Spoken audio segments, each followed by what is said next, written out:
Thank you everyone for coming today and listening to my informative speech on why Black Lives Matter, more in depth on education, more specific on Black community. Black Lives Matter is an American movement that started in 2012 because of the shooting by George Zimmerman and the results of the death of Trayvon Martin. George Zimmerman was white and Trayvon Martin was black. George Zimmerman was not held accountable for his killings and he got away, and the people who started this movement wanted to get equal justice for everyone that's African American. How does all relate to education? I'm going to go more in depth on that. With today's society, we all know how hard it is to get a decent job and enjoy a decent living without education, and it's more so without a college degree. But to even think about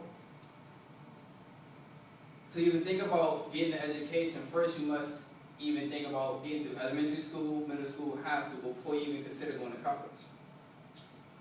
Without elementary, middle school, and high school being a challenge, you're already lacking a resource for proper teaching and funding, which shows two of the most basic things that you need in life is math and reading.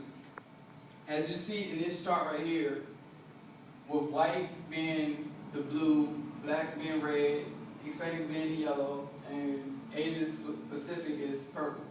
As you see on the top, it shows that African Americans, also known as blacks, are below reading by more than 50% of everyone in the world that's in high school, elementary, and middle school.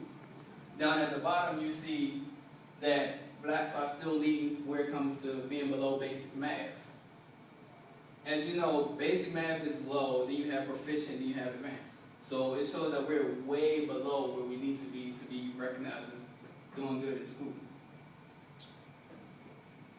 These charts are based on Charisse Petrie, and she did her research on this just to get an understanding of everything. And this is from, as you see, 2011 all the way up to 2013, so that's about 2 years ago.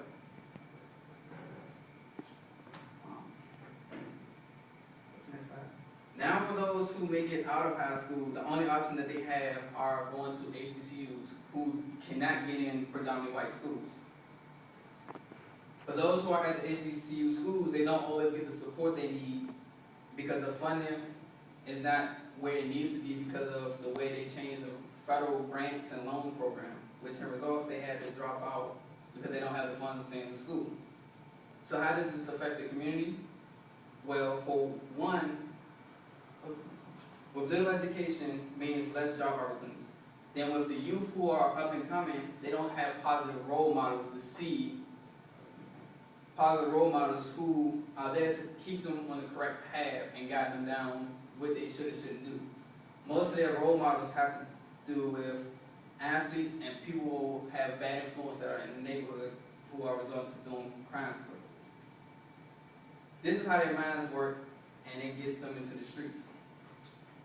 Because of the struggles and adversity that they have, they tend to focus on the people who are in the streets, for example, selling drugs, and they look at them as a quick way to make money.